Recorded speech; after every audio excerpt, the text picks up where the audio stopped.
what this event is doing is connecting our young girls with international brands and the international models as well. And this gives their confidence to be able to stand on the big stage. So building their careers through modeling and being able to also market the beauty of Kenya.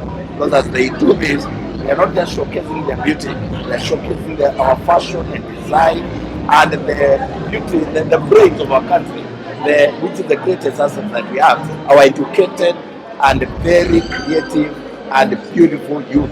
This is what we are celebrating. But for me, as I CEO of the corporate inside of Kenya, you also know that such events cannot take place without music. And I'm celebrating the infusion of music in all these other sectors of the creative economy, including modeling. So we're here to support Carol. We are grateful, Naila,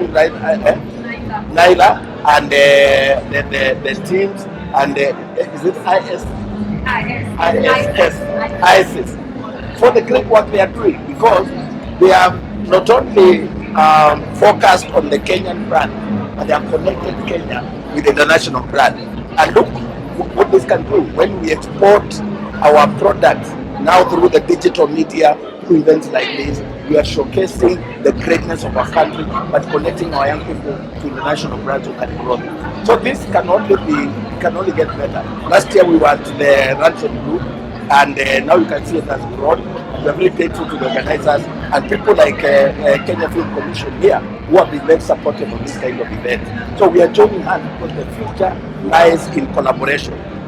Our young people need to know that you cannot succeed alone.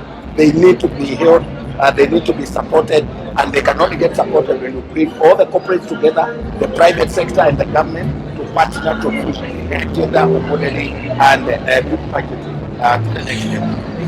Yeah. Sir, we have another question. Why do you think made in Kenya is expensive more than made in China? Why do you think that? For example, in the fashion, you see many fashion designers, they do clothes, but they are so expensive. Why do you think made in Kenya is expensive more than made in China? We are probably more authentic and we are probably better, but there are many dynamics that go into the cost of production. And I tend to think it all goes with the production chain, because you cannot sell at a loss.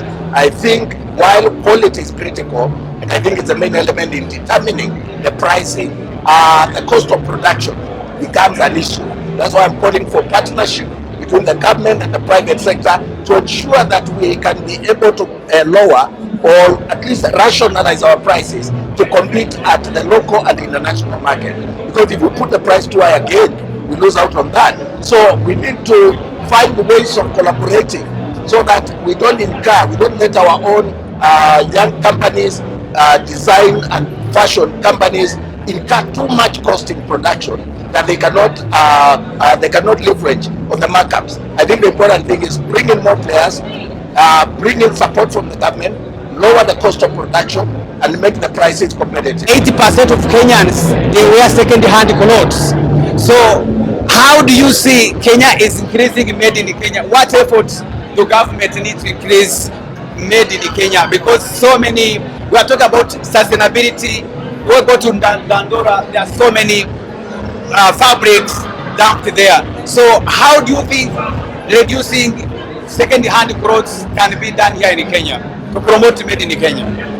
I think it boils down to the something that we are saying, the dynamics of demand and supply and the cost of production, because there are so many dynamics that we need to bring into consideration. I tend to think with the hard economic times and the pressure that our people are going through, everyone will want to go for that which is in line with their budget. But ultimately, buying our own and making the cost of production easier will be better in the final end when our people are able to consume their own. We are able to promote made in Kenya by Kenyans and bought here and marketed in this country. I tend to think the whole idea is bringing in the entire ecosystem, from the business people to the consumers to the government to the private sector, to work seamlessly so that the entire ecosystem is aligned, so that we manage the cost of production.